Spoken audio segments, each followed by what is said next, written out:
स्वागत है हमारी खास पेशकश में। मैं हूं नीलू। तो बात आज सूर्य ग्रहण की हो रही है और कोरोना काल में सूर्य ग्रहण जारी है। सूर्य ग्रहण सुबह 9:15 से लेकर 9:15 से 58 सेकंड पर शुरू हुआ है और दोपहर 2:58 तक ये समाप्त होगा। ग्रहण लगने से 12 घंटे पहले सूतक काल आरंभ हो जाता है, जिसके चलते शाहजहांपुर में सभी मंदिरों को बंद कर दिया गया है। इस दौरान पूजा पाठ के कार्यक्रम भी बंद कर दिए गए हैं। इस दौरान मंदिर के कपाट बंद हो गए हैं। मूर्ति वहां पर छूने की पाबंदी है। इसके अलावा जानकारों की माने तो इस दिन सूतक लगने के साथ ही शुभ कार्य करने की मनाही होती है और पूजा पाठ के कार्य भी इस दौरान बंद कर दिए जाते हैं।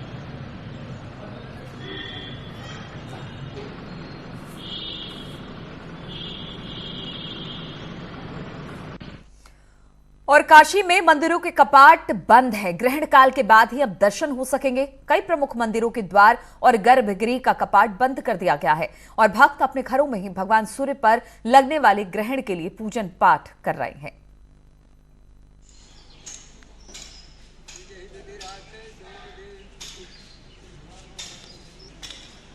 तो आज ग्रहण लगा है। सूर्य ग्रहण कहते हैं 2020 का पहला सूर्य ग्रहण है और काफी बड़ा सूर्य ग्रहण माना जा रहा है। हालांकि इस वक्त ग्रहण काल चल रहा है जब हम आपके साथ जुड़ आए हैं और तमाम मंदिर और जो भी देवस्थान होते हैं उसे बंद कर दिया जाता है। कहते हैं कि सूतक काल से ही जो भी देवस्थान होते हैं उसे बंद कर दिया जाता है। इस दौरान कोई भी शुभ कार्य नहीं किया जाता। बहुत सारी ऐसी बातें हैं जिसको लेकर इस सूर्य ग्रहण में मनाही होती है। तो तमाम जगहों के मंदिर बंद हैं, इस वक्त कपाट बंद हैं और जैसे ही ये ग्रहण काल खत्म होगा उसके बाद ही कपाट खुलेंगे। पूजा पाठ के बाद, शुद्ध करने के बाद मंदिरों के कपाट भक्तजनों के लिए खुल जाएंगे।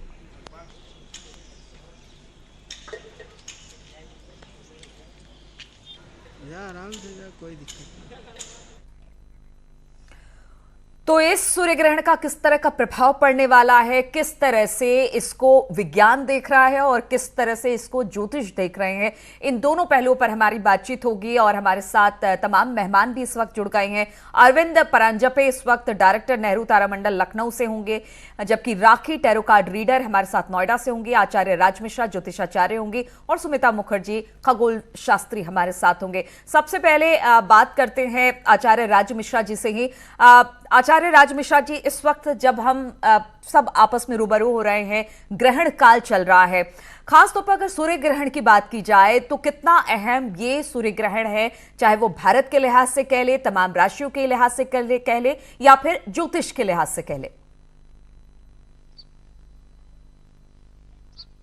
देखिए, मैं अगर उठा करके इस ग्रहण को देखता हूं तो वास्तविकता में बहुत महत्वपूर्ण है पूरे विश्व के लिए। और मैं चाहूंगा कि सबसे पहले जो हमारे पूरे दर्शक हैं वो हाथ जोड़ करके भगवान सूर्य की प्रार्थना करें और भगवान सूर्य की प्रार्थना के साथ हम इस ग्रहण की जो विशेषताएं हैं उसके बारे में डिस्कस करें। तो सबसे पहले मैं हाथ जोड़ करके भगवान सूर्य का ध्यान करूंगा और जो हमारे दर्शक हैं मैं उनसे भी प्रार्थना करूंगा। सब लोग हाथ जोड़ करके भगवान सूर्य का ध्यान करें, फिर हम डिस्कस करते हैं। ओम हे सूर्यो सहस्रेशो तेजो राशे जगत्पते अनुकंपमये मयाम देवा गृहाणरघम दिवाकरः। बोले सूर्य भगवान की जय।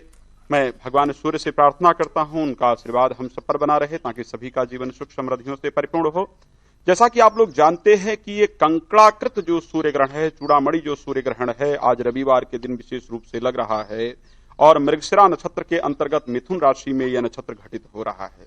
खास करके अगर पूरे विश्व को लेकर के देखा जाए, आप लोगों को पता है हम लोग आज पूरा विश्व एक बहुत मुश्किल परिस्थिति से गुजर रहा है। कोरोना वायरस को लेकर के देखा जाए तो मुश्किल परिस्थिति से गुजर रहा है और दिसंबर में जो लास्ट सूर्य ग्रहण पड़ा था वो 26 दिसंबर 2019 को पड़ा था और तभी से कहीं ना कहीं एक ये वैश्विक जो महामारी, जो वैश्विक विपत्ति है वो हमारे विश्व में पूरी तरह से आई थी। तो इस ग्रहण के पड़ने से उस समस्या से, जो समस्या उस ग्रहण से प्रारंभ हुई थी, वो इस ग्रहण के बाद कहीं ना कहीं उस समस्या से निवारण का जो मार्ग है वो निश्चित रूप से हमें नजर आने वाला है। लेकिन उसके साथ एक महत्वपूर्ण चीज देखने को लेकर के अगर हम पूरे विश्व को लेकर बात करते हैं इस ग्रहण का, क्योंकि ये ग्रहण रविवार को पड़ रहा है और सूर्य विशेष रूप से राजनैतिक जो परिस्थितियां हैं उनके कारक ग्रह माने जाते हैं। तो इस कंडीशन में जो अलग अलग देश हैं उनके राष्ट्राध्यक्षों के बीच में निश्चित रूप से एक तनाव का वातावरण बनेगा। कहीं ना कहीं राजनीतिक जो उथल पुथल है वो बहुत ज्यादा आने वाले 6 महीने के अंदर हमें देखने को मिलेगी। एक दूसरे जो देश हैं उनके अंदर जो टकराव का वातावरण है वो निश्चित रूप से हमें इस ग्रहण से देखने को मिलेगा। उसके साथ क्या होने वाला है, क्योंकि जो मृगशिरा नक्षत्र है इसके जो देवता है वो चंद्रमा है और जो इसके स्वामी है वो मंगल है। मंगल दुर्घटना, हिंसक प्रवृत्ति, आगजनी इत्यादि का जो कारक ग्रह है वो माना जाता है। मंगल नक्षत्र का स्वामी होने से यानी मंगल के नक्षत्र में यह ग्रहण घटित होने से क्रोध की जो वृद्धि है वो बहुत ज्यादा होगी। इस कारण से आगजनी इत्यादि की घटनाएं, दुर्घटना इत्यादि की घटनाएं आप लोग बहुत ज्यादा इस ग्रहण के बाद देखने वाले हैं। तीसरी चीज, क्योंकि चंद्रमा नक्षत्र के देवता हैं और चंद्रमा जल के कारक ग्रह माने जाते हैं और उसके साथ आर्थिक परिस्थिति और औषधि के कारक ग्रह माने जाते हैं। तो चंद्रमा के अंदर, क्योंकि चंद्रमा के नक्षत्र में ये ग्रहण घटित होने के कारण, जिसके वो देवता हैं उस नक्षत्र में ये ग्रहण घटित होने के कारण आपको कहीं पर देखने को मिलेगा कि वर्षा के कारण बहुत सारा नुकसान हो रहा है। सुनामी लहरें इत्यादि जो समुद्र की तरफ से उठती हैं वो कहीं ना कहीं हमें देखने को जरूर मिलनी है इस ग्रहण के बाद 6 महीने के अंदर।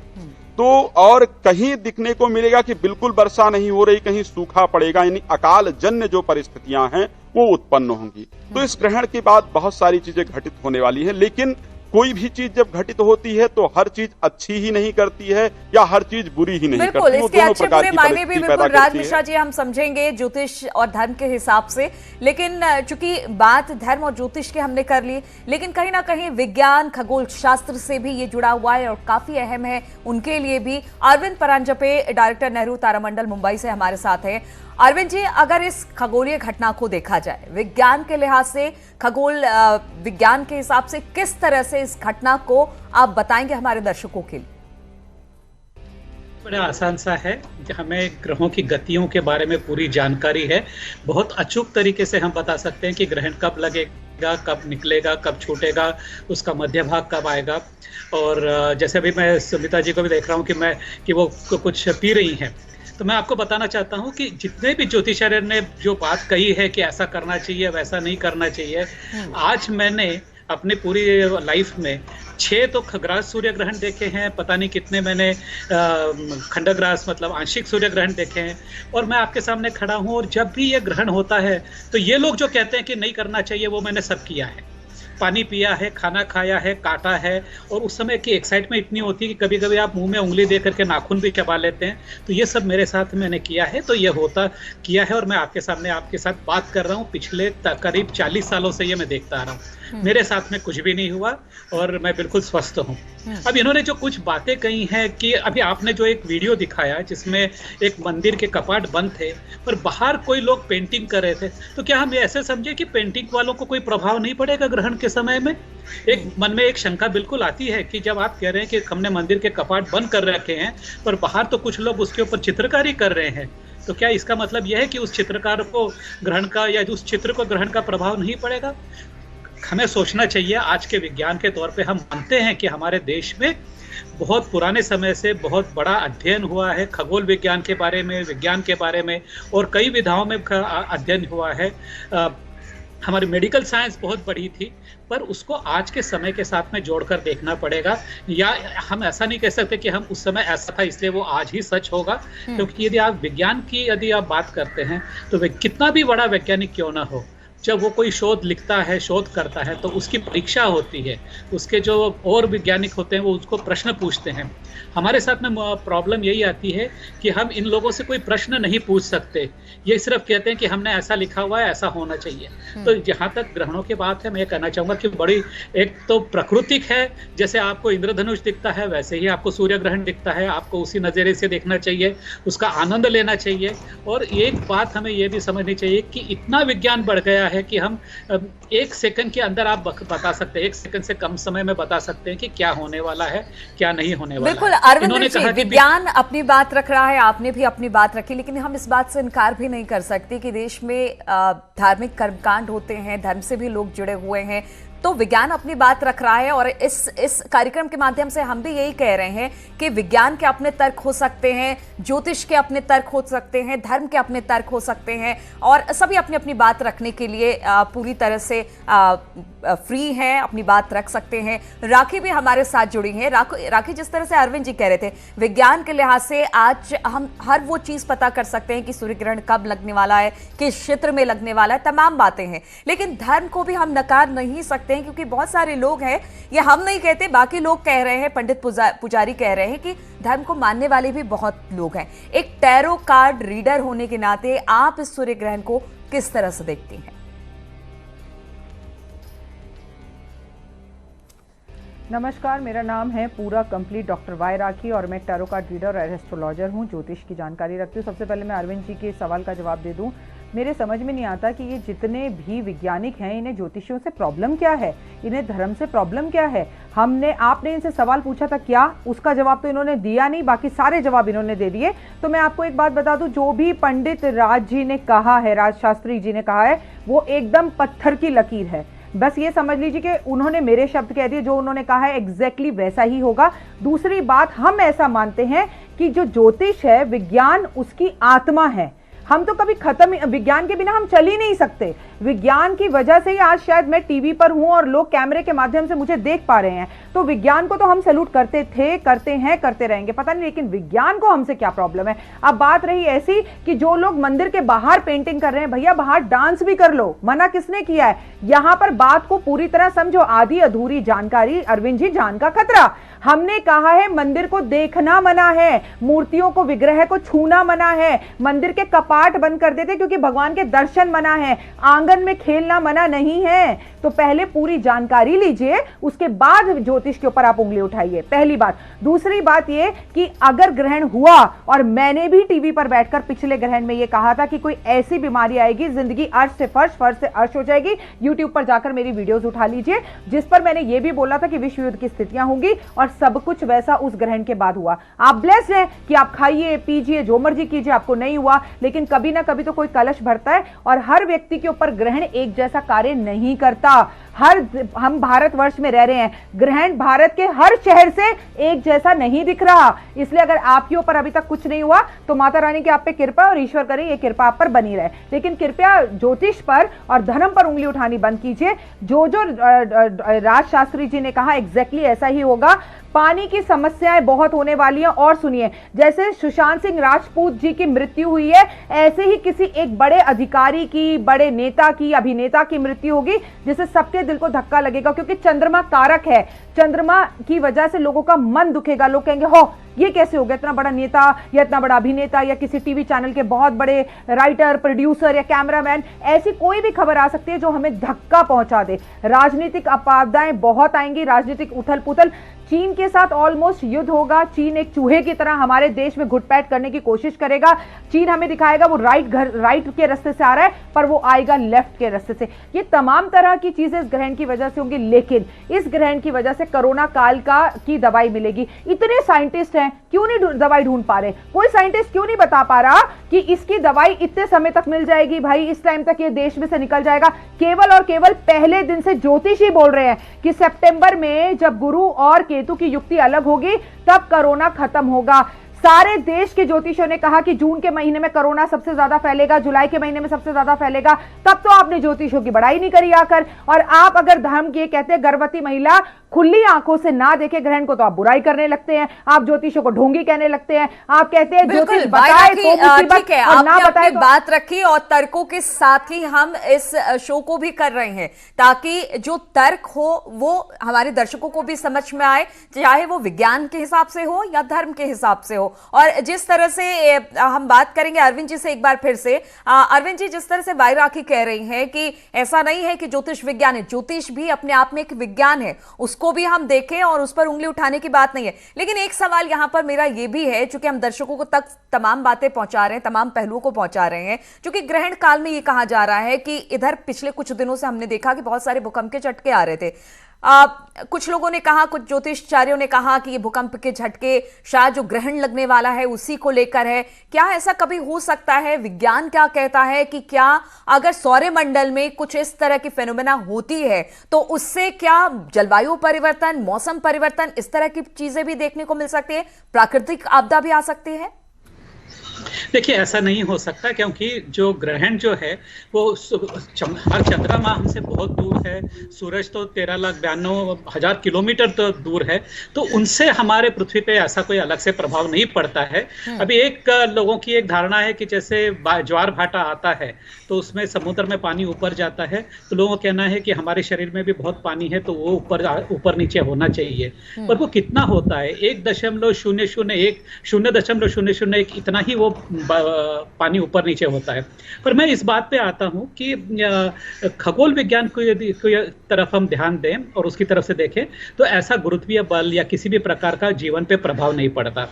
और दूसरी बात जो अभी हमने की थी कोरोना वायरस की, कि ऐसा किसी ने मेरे ध्यान में नहीं कहा था। और देखिए, कोरोना वायरस जो है वो जीव विज्ञान का प्रश्न है, उसका खगोल विज्ञान से संबंध जोड़ना बिल्कुल गलत है। खगोल विज्ञान अपना भौतिक शास्त्र अलग है, जीव विज्ञान अलग है, तो ये दोनों विज्ञान अलग अलग तरीके से अपने आप आगे जाते हैं। तो इसके बारे में यदि चर्चा करनी है तो उसी क्षेत्र के, उसी विज्ञान के वैज्ञानिक से आपको बात करनी पड़ेगी। जहां तक मेरा कहना है कि मैं इनको भी बता दूं, राखी जी को बता दूं कि ये मैंने कहीं और से नहीं देखा।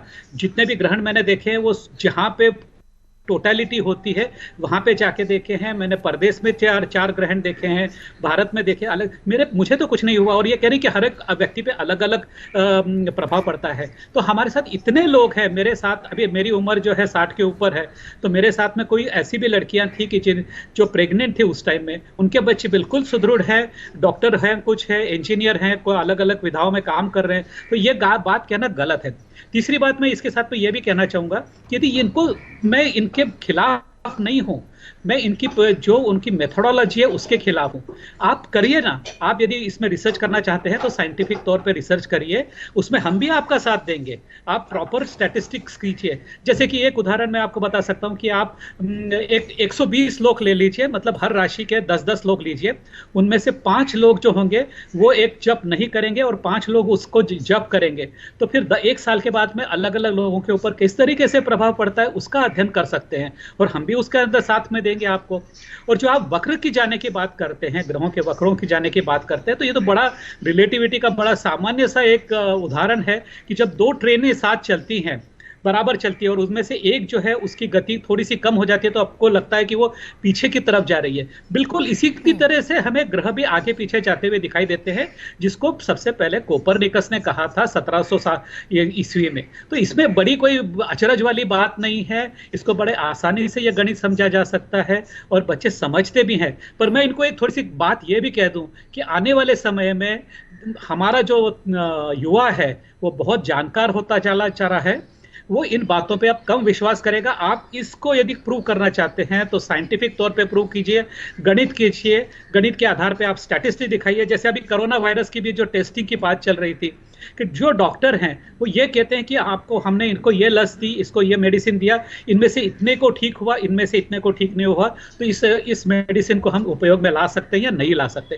तो उसको वैज्ञानिक तौर पे देखिए, हम इनके खिलाफ बिल्कुल नहीं है। राखी जी, मैं समझ जाइए आप कि हम आपके बिल्कुल खिलाफ नहीं है, पर आपको बिल्कुल खिलाफ नहीं है, लेकिन बात जब विज्ञान की और धर्म की होती है तो इस तरह के क्लैशेस होते हैं। आज इसी को हम खत्म करने की कोशिश कर रहे हैं और हर पहलू से जानने की कोशिश कर रहे हैं। सुमिता मुखर्जी भी है, उनसे भी एक सवाल लेते हैं। सुमिता मुखर्जी कहते हैं कि जो ये सूर्य ग्रहण होता है, जब पृथ्वी और सूर्य के बीच में चंद्रमा आ जाती है तब ये ग्रहण लगता है। ये एक नेचुरल फेनोमेना है और इसको इसी तरह से देखना चाहिए, ना कि इसको धर्म से जोड़ा जाना चाहिए या फिर किसी तरह से इसको किसी मिथ के तौर पर जोड़ा जाना चाहिए। आप इसको लेकर क्या सोचती हैं?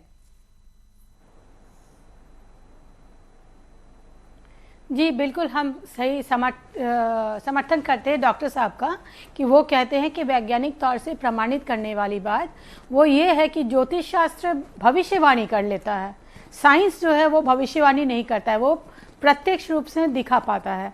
तो अगर आप ये कहते हैं कि इसमें कोई अनहोनी बात होनी है, अरे अनहोनी बात कौन सी होनी है? आप पर्टिकुलरली बोलिए ना, किसी को धक्का पहुंचेगा मृत्यु होने पे, किसकी मृत्यु होगी आप पर्टिकुलर बता दीजिए। आप बता रहे सितंबर में कोरोना का वायरस का इलाज निकल आएगा, इतना आसान नहीं है, क्योंकि हर एक इलाज और वैक्सीनेशन निकालने के लिए उसमें ह्यूमन बॉडी पर उस पर अच्छे से एक्सपेरिमेंट करना पड़ेगा। इतना आसान तो है नहीं कि तुरंत से उसका वैक्सीनेशन निकल जाएगा। सारा विश्व इसमें लगा हुआ है कि ये फुल प्रूफ बनाया जाए। तो ये कोई भविष्यवाणी कर दे कि सितंबर में निकल जाएगा, तो ये हमें लगता है गलत है। विश्वास होना अच्छी बात है, लेकिन अंधविश्वास होना गलत है, और लोगों के बीच में अंधविश्वास फैलाना और भी गलत है। मेरे तरीके से ये है कि एक खगोल व्यवस्था है, चांद जो है पृथ्वी के चारों ओर घूमता है और ये दोनों सूर्य की ओर घूमता है। ये घूमते हुए एक समय आता है जब एक सीधी रेखा में पृथ्वी, चंद्रमा और सूरज आ जाता है, और इसको हम लोग कहते हैं कि जब हमें सूरज नहीं दिखाई देगा तो वो सूर्य ग्रहण है। तो यही इतनी सिंपल सी बात है। बिल्कुल सुमिता जी, तो कह सकते हैं कि जो एक खगोलीय घटना है, लेकिन खगोल को ज्योतिषाचार्य भी अपनी नजर से देखते हैं। राज मिश्रा जी कुछ कहना चाह रहे हैं। राज मिश्रा जी, हम आपके पास आएंगे क्योंकि बहुत सारे ऐसे फैक्ट्स हैं जिन पर बात करना है। ज्योतिष क्या सोचता है, वो किस तरह से इस खगोल विज्ञान को ज्योतिष के साथ जोड़ता है, इन तमाम पहलुओं पर बातचीत होगी। तो हम बात करें सदी के एक बड़े सूर्य ग्रहण की, और सूर्य ग्रहण इस वक्त लगा हुआ है। अलग अलग जगहों पर, अलग अलग हिस्सों में सूर्य ग्रहण देखा जा रहा है, और लगातार सीधी तस्वीरें भी दिखा रहे हैं, हम बातचीत भी कर रहे हैं। हमारे साथ तमाम मेहमान भी जुड़े हुए हैं। राज मिश्रा जी भी हमारे साथ जुड़े हुए हैं, कुछ कहना चाह रहे थे ब्रेक से पहले। राज मिश्रा जी, विज्ञान और धर्म में हमेशा से मतभेद रहे हैं, वो अपनी अपनी बातें रखते हैं, और जिस तरह से चाहे वाई राखी ने कहा या फिर अरविंद जी ने कहा, उन्होंने अपनी अपनी बात रखी। आप क्या कहना चाहेंगे, क्योंकि ज्योतिष विज्ञान, ज्योतिष भी अपने आप में विज्ञान है, खगोल विज्ञान है, विज्ञान से क्या इसको अलग करके देखा जाए, या फिर दोनों को एक जगह मिलाकर देखे तो शायद इसी से ज्योतिष विज्ञान निकलकर सामने आता है? नीलू जी, मुझे बहुत दुर्भाग्यपूर्ण लगता है कई बार जो हमारे आज के वैज्ञानिक हैं उनकी बातों को सुनकर के बहुत दुख होता है। क्यों ये लोग वास्तविकता को नहीं पहचानना चाहते, क्यों ये लोग अपनी ही संस्कृति को नष्ट करने में लगे हुए हैं। मैंने देखा है कि हमारे, आप अगर ऋषियों को उठा करके देख लीजिए, उन्होंने इतना रिसर्च किया, और इतना रिसर्च करने के बाद भारत को बहुत कुछ दिया, लेकिन कभी भी उन्होंने भारतीय परंपरा को नकारा नहीं, कभी भी धर्म को नकारा नहीं। मुझे दुख लगता है जब ये लोग कहते हैं कि आप प्रमाण दीजिए। कितने प्रमाण चाहिए साहब, बाबू, कितने प्रमाण चाहिए? आप लोगों को शायद पता होगा, अभी एक रिसर्च हुआ था गायत्री मंत्र को लेकर के, आपके दिल्ली के ऑल इंडिया मेडिकल ने रिसर्च किया था, जिस पर 6 वर्ष के रिसर्च में गायत्री मंत्र का ये आया कि जो लोग गायत्री मंत्र का जप करते हैं उनका मस्तिष्क तीव्र गति से काम करता है, उनकी अपेक्षा जो लोग नहीं करते हैं। अभी आप लोगों को पता होगा महामृत्युंजय पर रिसर्च हुआ है, जो ब्रेन के मरीज थे उन पर रिसर्च हुआ है, 4.5 वर्ष का रिसर्च हो गया है, करीब 1.5 वर्ष का रिसर्च बाकी है। 40 लोगों पर रिसर्च किया गया था, 20 लोगों को रखा गया जिनको महामृत्युंजय सुनवाया गया या जप करवाया गया या उनसे जप करवाया गया, और 20 लोगों को ऐसा रखा गया जिनके लिए कि ना जप कराया गया ना उनको सुनाया गया, कुछ नहीं किया गया। जिन 20 लोगों के लिए महामृत्युंजय जप कराया गया था या सुनाया गया था, उनमें से 18 मरीज बिल्कुल स्वस्थ हो गए, और जिन 20 लोगों ने महामृत्युंजय ना तो सुना था ना उसका जप किया था, कोई भी चीज नहीं की थी, वो लोग बिल्कुल ठीक नहीं हो पाए। तो कितना प्रमाण चाहिए आप लोगों को? कब आप लोग ये समझेंगे कि वास्तविकता में जो धर्म है वो एक विज्ञान ही है? हमारे ऋषियों ने धर्म को विज्ञान के रूप में ही पूरा किया है। आपको मैं एक बात वैज्ञानिक दृष्टि से ही बताता हूं। डॉक्टर ओपी पांडे, आप सबको पता होगा, अटल बिहारी वाजपेयी के वैज्ञानिक सलाहकार थे और भारत के अंतरिक्ष वैज्ञानिक थे। उन्होंने हवन पर एक रिसर्च किया था, बेंगलुरु के एक लेबोरेटरी के अंदर ये रिसर्च हुआ था कि जब भी हवन पर, जब भी आम की लकड़ी पर घी डलता है तो एथिलीन ऑक्साइड नाम की गैस पैदा होती है, और वो गैस 1 महीने तक जहां पर हवन हुआ है उसके 100 यार्ड के अंदर तक कोई भी बैक्टीरिया नहीं आने देती, उसको मार दिया करती है। तो आखिर कितने रिसर्च चाहिए? आप लोग अपनी बातें खुद नहीं प्रूव करना चाहते, अपनी बातें खुद नहीं मानना चाहते, ज्योतिष में एक विज्ञान है, हमारी भी ग्रह और चाल की गणना के साथ ही हम ज्योतिष विज्ञान, जिस तरह से राज मिश्रा जी कह रहे हैं कि हमारी भी बहुत सारी ऐसी परंपराएं हैं, ऐसी बातें हैं जो कि विज्ञान पर आधारित है और इसको नकारा नहीं जा सकता। अरविंद जी। नहीं जा सकता, मैं इनकी बात मानता हूं, पर मैं इनको यह भी कहना चाहता हूं कि जैसे कोई भी वैज्ञानिक यदि कोई रिसर्च करता है तो वो रिसर्च जो है वो प्रॉपर एक पेपर के माध्यम से, एक निबंध के माध्यम से अपने टीम के सभी लोगों के सामने रखता है। जब आप पीएचडी करते हैं तो आपका पीएचडी का थीसिस जो है आप डिफेंस करते हैं, डिफेंड करते हैं, उसके बारे में अलग अलग लोग अलग अलग प्रश्न विचारते हैं, तो उसको आपको जवाब देना पड़ता है। तो यदि इन्होंने ये रिसर्च किया है तो ये लोग क्या करते हैं, जहां तक मेरी जानकारी, ये लोग क्या करते हैं कि आप कोई रिसर्च करते हैं उसका आप छाप देते हैं अपनी तरफ से, आपको उसको मुझे बात पूरी करने दीजिए मिश्रा जी, बात पूरी करने दीजिए। आप मुझे, मैंने आपको टोका नहीं है, आप मुझे टोकेंगे नहीं, आप नहीं मुझे टोकेंगे। यदि आप टोकेंगे तो मैं बंद कर दूंगा, ये गलत बात है, आप बिल्कुल टोक नहीं सकते। जब मैंने आपको टोका नहीं है, आप थोड़ी मेरी बात, मैं आपको टोक नहीं रहा हूं, मैं एक छोटा सा प्रश्न कर रहा हूं आपको प्रश्न को, अगर आप हमारे इस पर अपना प्रश्न चिन्ह खड़ा कर रहे हैं तो मुझसे आपसे प्रश्न पूछने का अधिकार है। आप मेरे प्रश्न का उत्तर दिए बिना भाग नहीं सकते। मैं जानना चाहता हूं कि क्या श्री रामचरितमानस कभी आपने पढ़ा है? आप मेरी तो बात पूरी करने दीजिए मुझे। कीजिए, आप प्लीज अपनी बात पूरी कीजिए। हाँ, तो मैं यही कह रहा हूं कि यदि आपने कुछ अभ्यास किया है, आपने कुछ अभ्यास किया है, आपने कुछ रिसर्च की है, तो उसके आंकड़ों के साथ में जो एक पूरी कम्युनिटी होती है उसके सामने रखिएगा। वो रखने के बाद में उसके ऊपर चर्चा होगी, और यदि चर्चा के बाद में यदि सिद्ध हो जाता है तो ना मानने के लिए कौन कह रहा है, हम सभी मानेंगे उसको। अब अच्छा तरीके से आपने रिसर्च किया तो सभी मानेंगे उसको, उसमें न मानने वाली कोई बात ही नहीं है। हम तो आप तो देखते हैं कि वैज्ञानिक जो है आइंस्टाइन खुद जो है अपने आप को गलत सिद्ध करके दोबारा उसने सिद्ध किया है। तो ऐसी यहाँ पे कोई बात ही नहीं है। आप उसको किसी प्रॉपर रिसर्च जर्नल में पब्लिश कीजिए, तब बात होगी ना। आप अपने आप पब्लिश करके कह देंगे कि ये हो गया तो हम मान लेंगे। अरविंद जी नहीं, अरविंद जी, दुखद ये है कि आप लोग उस चीज को पढ़ते नहीं है। प्रॉब्लम यह है कि आप धर्म शास्त्रों को उठा करके पढ़िए। प्रॉब्लम नहीं, आप पहले धर्मशास्त्र श्री रामचरितमानस के अंतर्गत उत्तरकांड में एक चौपाई है, मैं आपको बताता हूं, पूरी साइंटिफिक चौपाई का भी रिसर्च करके देख लीजिएगा। देखिए, आप बहुत सारी ऐसी बातें कह के जा रहे होंगे, साइंस बहुत सारी ऐसी बातें कह रही है जिसका मुझे नॉलेज ना हो, मैं कहूँ कि मैं एक्सेप्ट ही नहीं करूंगा। राज जी और अरविंद जी, चूंकि विज्ञान और मैं वही तो आपको बता रहा हूँ कि मैं बिना खगोल विज्ञान के पढ़े हुए, यहाँ पर भी बात हो रही है। चूंकि हम ठीक है, विज्ञान की नजर से भी देखें तो वो भी अपनी प्रामाणिकता है उसकी पुख्ता तौर पर, वो हम सबने देखी है। अगर हम धर्म की नजर से देखें तो जो हमारे पौराणिक उपनिषद है, वेद है, पुराण है, तमाम चीजें हैं, उसमें भी बहुत सारी बात लिखी हुई है। वायरा की चूंकि अगर धर्म की बात की जाती है, विज्ञान की बात की जाती है, लेकिन कहा जाता है कि हिंदू धर्म, विज्ञान को हम नकार नहीं सकते, ये तो फैक्ट है, लेकिन हिंदू धर्म भी कहीं ना कहीं कहा जा सकता है कि उसका जो बेस है, उसका जो कह सकते हैं उसकी जो नींव है वो बिल्कुल विज्ञान पर रखी गई है। वायरा की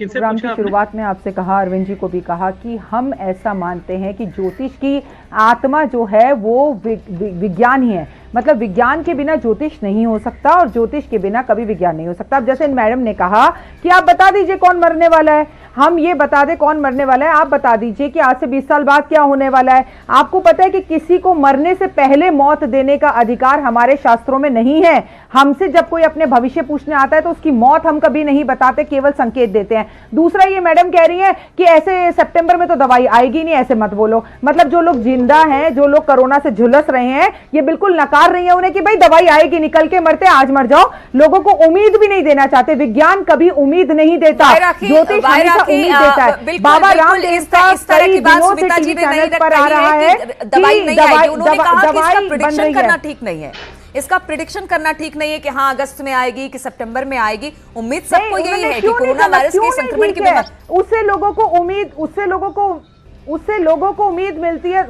तो बताइए, बाबा रामदेव का तो कई चैनलों पर सुबह से आ रहा है कि उन्हें दवाई मिल गई है और एक जो उसका तरीका है वो सही भी साबित हो गया। दूसरे लैब टेस्ट रिपोर्ट के लिए वो जा रही है। तो क्या बाबा रामदेव भी ये बात ना बोले? क्यों नहीं बोले? इस बात से हमारे ग्रहों की जो इस वक्त युक्ति बनी हुई है मैडम, 6 ग्रह इस वक्त वक्री चल रहे हैं, और जो 6 ग्रह इस वक्त वक्री चल रहे हैं, जब धीरे धीरे वो सारे ग्रह सही होकर मार्गी होंगे तो इसकी दवाई मिल जाएगी। पहले ग्रहण में ये बीमारी आई थी और इस ग्रहण में ये बीमारी जाएगी, ये आपको सारे ज्योतिष आचार्य कह रहे होंगे। और हमारी विज्ञान से कोई लड़ाई नहीं है, हम विज्ञान के बिना एक कदम नहीं चल सकते। और जहां तक रिसर्च की बातें, हमें देश अगर मौका देगा, हमारे ज्योतिष को अगर पढ़ाई में लिया जाए, स्कूल में एंट्री दी जाए, तो जरूर ऐसा होगा। वैसे मैं आपको बता दूं, अरविंद जी ने कहा कि युवा आज इस बात को नहीं मानता, तो मैं उनको ये बता दूं कि युवा आज डॉक्टर इंजीनियर बाद में बनना चाहता है, पहले एस्ट्रोलॉजर ही बनना चाहता है। आज इतने डॉक्टर इंजीनियर देश में नहीं है जितने एस्ट्रोलॉजर देश के अंदर हैं, जितने अच्छा, आप एक प्रेडिक्शन कर दीजिए कि आज से एक साल में कितने एस्ट्रोलॉजर होंगे। आप प्रेडिक्शन कर दीजिए, आप ही प्रेडिक्शन कर दीजिए कि आज से एक साल के बाद में कितने एस्ट्रोलॉजर बनेंगे। आप ही कर दीजिए प्रेडिक्शन। आगे भी बहुत सारे होंगे। अभी नहीं, आप नंबर बता दीजिए, 100, 200, 1000, 4000 कर दीजिए कि कितने बच्चे जो है वो इंजीनियर डॉक्टर बनेंगे। नहीं, हमने प्रेडिक्शन उसके बारे में किया ही नहीं। हमने प्रेडिक्शन किया था ग्रहणों के बारे में करने के लिए हवाओं में। देखिए, हमने प्रेडिक्शन किया था ग्रहणों के बारे में। करनी होती ना, हमें अपने गैजेट्स चाहिए। हम तो अंतरिक्ष में प्रेडिक्शन करते हैं ना, हवाओं में तो करते नहीं है। क्या कहा, बीच में मत बोलिए। तो सर आप भी बीच में मत बोलिए। हाँ, हवा में प्रेडिक्शन नहीं करते हैं हम लोग, तो देखकर करते हैं। हम अंतरिक्ष में प्रेडिक्शन करते हैं। प्रेडिक्शन कर दूं ना, देश की कुंडली। देखिए, हम तो अंतरिक्ष में प्रेडिक्शन करते हैं, हम हवा में करते ही नहीं है। टाइम लगता है हमें, हम हवाओं में प्रेडिक्शन नहीं करते हैं। अभी भी हम बैठे हैं, हम अंतरिक्ष में करते हैं, बैठे हैं। हवाओं में आप करते हैं सर, हम जो करते हैं ना, हम हवा में नहीं करते। चीजों को देखकर करते। आप गलत कह रही है, हम हवा में नहीं करते, हम अंतरिक्ष में करते हैं। मैंने आपको प्रोग्राम के पहले पद में कहा, मैंने कहा ही नहीं आप हवाओं में करते हैं। आप पहले बात को पूरा सुनो। मैंने आपसे कहा क्या मैं हवा में प्रेडिक्शन कर दूं? मुझे टाइम लगेगा, मुझे कुंडली चाहिए, देखना पड़ेगा। मैं आपसे सिर्फ एक बात कहने की कोशिश कर रही हूं कि जब हम ये कह रहे हैं कि हम विज्ञान के बिना अधूरे नहीं है, और ये डिबेट विज्ञान और ज्योतिष को लेकर नहीं है, ये विज्ञान आज के सूर्य ग्रहण को लेकर है। आपको खगोलीय शास्त्री होने के नाते जो लगता है आप वो बात बताइए। आप कदम कदम उठाकर ज्योतिष से बोलते रहेंगे। चूंकि बहुत सारे ऐसे मिथ भी हैं, बहुत सारी ऐसी बातें भी है जो धर्म से भी जुड़ी हुई है, विज्ञान से भी जुड़ी हुई है। हम चाहेंगे कि हम उन बातों की भी चर्चा करें यहाँ पर। चूंकि धर्म ये कहता है कि सूर्य ग्रहण आप ना देखें, सूर्य ग्रहण के बुरे प्रभाव पड़ते हैं। इसके पीछे की क्या वजह है, ये मैं अरविंद जी और सुमिता जी से भी जानूंगी और राज जी और आपसे भी जानूंगी। वाय राखी, आप ही पहले इस पे बताइए कि क्यों ना देखे सूर्य ग्रहण। मैंने देखिए, बिल्कुल गलत। अगर आपने ये बात सुनी है कि धर्म ये कहता है सूर्य ग्रहण ना देखें, बिल्कुल गलत। मैं आपसे ऐसे ज्योतिषाचार्य जाकर कह रही हूँ, सूर्य ग्रहण छत पर जाकर देखिए। ये बात तो विज्ञान भी कहता है कि खुली आंखों से मत देखिए, क्योंकि आंखों को नुकसान पहुंचेगा। धर्म सिर्फ इतना कहता है कि सूर्य ग्रहण के समय पे गर्भवती महिलाएं इस ग्रहण को ना देखें, गर्भवती महिलाएं चक्कू छुरी ना चलाएं, गर्भवती महिलाएं अपना खासा ध्यान रखें और बाहर ना जाएं। मैं गर्भवती नहीं हूं, मैं बहुत आराम से बाहर जाकर सूर्य को नमस्कार भी कर सकती हूं, प्रणाम भी कर सकती हूं। लेकिन विज्ञान खुद ये बात कहता है, जैसे हम कहते हैं कि खुली आंखों से मत देखो, आप चश्मा लगाकर देखो, आप किसी मतलब छाया में देखो, आप डायरेक्ट मत देखो, टीवी पर देख लो। इस वक्त मैं आपके साथ टीवी पर बैठ के सामने सूर्य ग्रहण देख तो रही हूं कि साफ साफ दिखाई दे रहा है। हम तो ज्योतिष है, हम क्या करें, हम क्या सूर्य नहीं देख रहे?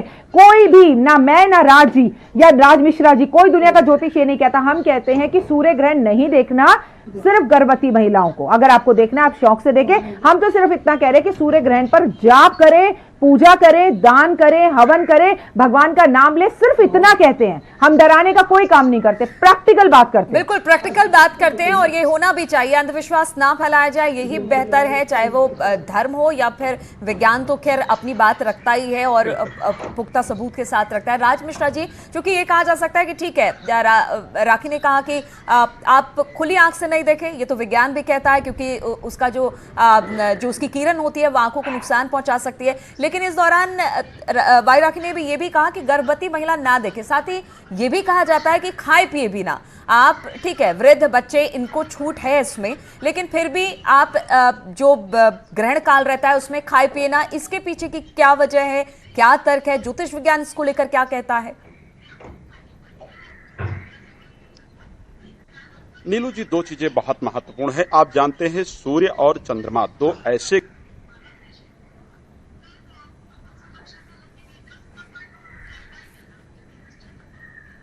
चलिए, लगता है कुछ तकनीकी खामी आ गई है, दिक्कत आ गई है। अरविंद जी और सुमिता जी भी हमारे साथ जुड़ी है। सुमिता जी, इस दौरान ये जिस तरह से हम सुन रहे थे, धर्म और विज्ञान अपनी अपनी बातें रख रहा है और हम उस बात को पहुंचाने की दर्शकों तक कोशिश भी कर रहे हैं, क्योंकि दोनों का पहलू जानना बेहद जरूरी है, क्योंकि अपने आप में धर्म को भी लोग मानते हैं, विज्ञान को लोग भी मानते हैं। लेकिन जिस तरह से खाने पीने, सूर्य को ना देखने की बात की जाती है, पूजा पाठ की बात की जाती है, कहा यह जाता है कि इस दौरान आप कुछ खाए पिए ना, हालांकि नंगी आंखों से सूर्य ना देखें, ये तो बहुत सही चीज है, क्योंकि कहीं ना कहीं जो उसके किरण है वो आंखें की रेटिना को प्रभावित करते हैं, जिससे कि आंखों में दिक्कत आ जाती है। लेकिन क्या वाकई खाना पीना नहीं चाहिए, या फिर जो गर्भवती स्त्री है, महिला है, उसको नहीं देखना चाहिए? इसके कुछ दुष्परिणाम हो सकते हैं क्या?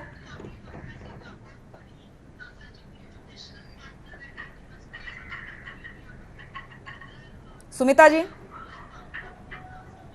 देखिए, हम ये बताना चाहेंगे जी, हम बताना चाहेंगे आपको कि ये जो रीति रिवाज हमारे चले आते हैं, हमारे परंपरा चले आते हैं, तो ये बात बहुत सच है कि हम लोग इसमें कभी प्रश्न नहीं उठा सकते। अगर हमारे माँ, दादी, पिताजी, दादाजी सभी लोग कहते हैं कि भाई इस समय ना देखो, इस समय ना खाओ, तो इसको हम लोग चुपचाप मान लेने में ही हमारी परंपरा की गरिमा मानते हैं।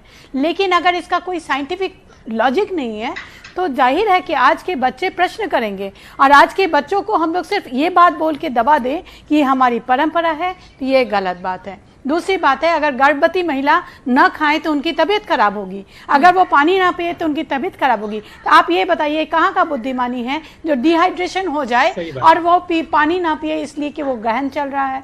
अगर ज़रूरत हो तो वो पानी भी पिए, और अगर उससे ज़्यादा तबीयत खराब हो तो वो डॉक्टर से सलाह ले, न कि ज्योतिष शास्त्री से सलाह ले। और हमारे परंपरा को हम लोग एक दबाने वाली आदत ना बनाएं, हम लोग लॉजिक के साथ बात करें कि क्या करने से क्या होगा। आप बोलते हैं आज गंगा जल छिड़क दो, कौन सा गंगा बचा है पॉल्यूशन के बाद जिसको आप शुद्धिकरण में यूज़ करते हैं? आप बताइए कि गंगा में कौन सा चीज़ नहीं है जो कि फर्टिलाइज़र, पेस्टिसाइड और फैक्ट्री से गंदी गंदी चीज़ें जो पानी में मिलती चली जा रही हैं, आप उसको बोलते हैं गंगा जल? हम तो नहीं मानते हैं, क्योंकि गंगा जल में अपने आप में इतना पॉल्यूशन आ चुका है। तो अगर ज्योतिष शास्त्र को बनाना है तो सही बात कर रहे हैं डॉक्टर साहब कि प्रमाण के साथ बात कीजिए। दूसरी बात यह कि परंपरा के नाम पे आप आज के यूथ को दबाएं ना, आप सही सूचना दें। आपका चैनल बहुत दूर दूर तक लोग देखते हैं, तो कम से कम इस चैनल के सहारे आप अच्छी बातों को सिखाएं। ये बात अच्छी है कि भगवान का जाप करें, मानसिक शांति होगा, लेकिन इस बात को तो ना फैलाएं कि इसको अगर ना करें तो आपके साथ कुछ अघटन हो जाएगा। आपको क्या लगता है कि प्रेग्नेंट महिलाएं यूरोप में खाना नहीं खाती होंगी, या काटना छाटना सारी काम करती हैं? यूरोप में, अमेरिका में सभी करते हैं, तो केवल भारत के लिए लागू होता है कि प्रेग्नेंट महिला कुछ काटे ना? ये तो परंपरा वाली बात सुमिता है। जी की बात, सुमिता जी ने अपनी बात रखी, राजमिश्रा जी कुछ कहना चाहेंगी? इनका कहना है अगर ग्रहण काल में कुछ किया जाए तो इसमें बुराई क्या है? अगर पानी पी लिया जाए, कोई व्यक्ति बीमार है या किसी को प्यास लगी हुई है, पानी पी ले, तो इसमें अपशकुन की क्या बात है? राजमिश्रा जी। बहुत बहुत दुखद है नीलू जी कि ये लोग बात को समझना नहीं चाहते हैं। प्रॉब्लम यह है, जैसे अभी आप लोगों ने देखा कोरोना वायरस का जो काल है, इसमें बहुत लोग बिना मास्क लगाए घूम रहे हैं। क्या होगा हमें?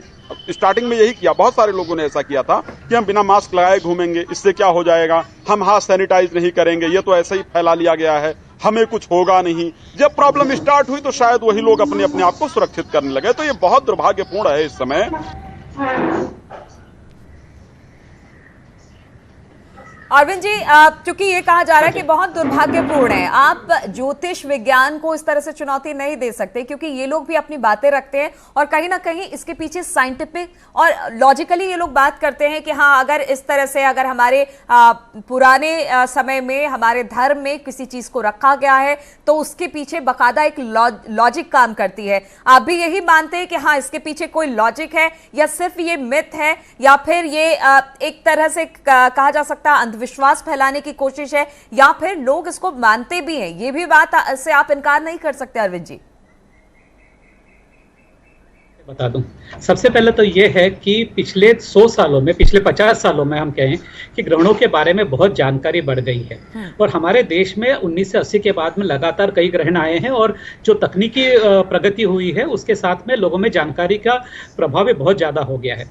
पर एक समय था कि लोगों का ये मानना था कि ग्रहण के समय अमुक ऐसी चीज़ें नहीं करनी चाहिए और मैं उसका आपको वैज्ञानिक कारण बताता हूँ कि जब आपका संपूर्ण ग्रहण होता है, खग्रास या संपूर्ण ग्रहण होता है, तो ग्रहण से एक क्षण पहले, 1 सेकंड पहले आप एक ऐसी जगह पे खड़े होते हैं जो मैंने 4 बार देखा हुआ है, 5 बार देखा हुआ है कि आपका ऐसे हमारे से पैरों के नीचे से बहुत सी वेव्स जाती हुई नजर आती हैं कि जो ऐसा लगता है कि जैसे कि आप किसी सांप के पिट में खड़े हैं। तो हुआ यूं होगा कि लोगों ने ये एक बात को दूसरी बना करके लोगों के सामने पहुंचाया कि भाई सांप है तो सांप मतलब जहर, और फिर यदि आपका वहां पे खाना है तो वो दूषित हो जाएगा। पर साथ में मैं आपको ये भी बता दूं कि मेरी 3 सखियां ऐसी हैं कि जो ग्रहणों के टाइम में प्रेग्नेंट थी और आज उनके बच्चे जो हैं वो बहुत अच्छा काम कर रहे हैं, अपनी तरक्की कर रहे हैं, किसी को कुछ नहीं हुआ। उन्होंने सब, वो तीनों जनों साइंटिस्ट थी। और ये इसके साथ में ये भी सोचने वाली बात है कि कितनी महिलाएं प्रेग्नेंट होती हैं। आप यदि स्टैटिस्टिक्स करके देख लें तो ग्रहण के साथ में कितनी महिलाएं ऐसी होंगी कि जितनी प्रेग्नेंट होगी। तो ये आंकड़ा जो है वो बहुत कम है किसी भी सिद्धांत को ले जाने के लिए। पर जहां तक हमने देखा हुआ है कि हमें कोई भी ऐसा नतीजा नहीं आया कि किसी प्रेग्नेंट महिला ने ग्रहण देखा है और उसको कुछ बीमारी हुई है या किसी तरह का उसको प्रॉब्लम हुआ है। और जैसे मैंने कहा कि मेरे साथ वाली लड़कियां थी जो आज उनके बच्चे जो हैं युवा हैं, शादियां हो गई हैं। तो इसको मानने में बिल्कुल गलत बात है। पर ये मैं जरूर मानता हूं कि हमारे यहाँ मैंने भी थोड़ा बहुत पढ़ा है, ज़्यादा तो मैंने नहीं पढ़ा, पर जो हमारे यहाँ पुराणों में लिखा हुआ है उसमें बहुत बड़े सच्चाई है। और सबसे बड़ा जो ग्रंथ जो मैं मानता हूँ वो आर्यभट्टीय है। आर्यभट्ट ने जिसे 499 AD में लिखा हुआ था और उसमें उन्होंने पूरा बहुत वैज्ञानिक तौर पर उन्होंने उसके ऊपर कारण दिए थे कि किस तरीके से विज्ञान है, गणित शास्त्र है, खगोल शास्त्र है। तो इनको मानने की मैंने शुरू में ही आपको कहा कि प्रयोग यदि आप करना चाहें, आप में यदि प्रयोगशीलता हो तो कोई वैज्ञानिक उसे नकारेगा नहीं। पर यदि आप प्रयोग करते हैं और आप ये कहना चाहते हैं कि हमारा शास्त्र भी विज्ञान है, तो आपको विज्ञान की कसौटी पे उसकी जानकारी लेनी पड़ेगी, उसको विज्ञान की कसौटी पे तोलना पड़ेगा। क्षेत्रों में क्षेत्रों के ज्ञानी हैं, गुणी व्यक्ति हैं। वाय राखी, चूंकि अब कार्यक्रम खत्म करने का वक्त हो चला है और आप एक टैरो कार्ड रीडर हैं, ठीक है, हम धर्म और विज्ञान की बात करते हैं और धर्म और विज्ञान में हमेशा क्लैश होता है, अपनी अपनी बातें रखी जाती हैं। लेकिन अब चलते चलते आपसे यही जानना चाहेंगे कि ठीक है, आपका प्रेडिक्शन क्या कहता है? एक टैरो कार्ड रीडर के तौर पर आप इस सूर्य ग्रहण को कैसे देखती हैं? इसका प्रभाव किस तरह से हमारे भारत पर पड़ेगा और किस तरह से जो 2020 के लिए सब कहते हैं कि बहुत बुरा साल रहने वाला है, क्या अंत होते होते ये बुरा वक्त खत्म होगा?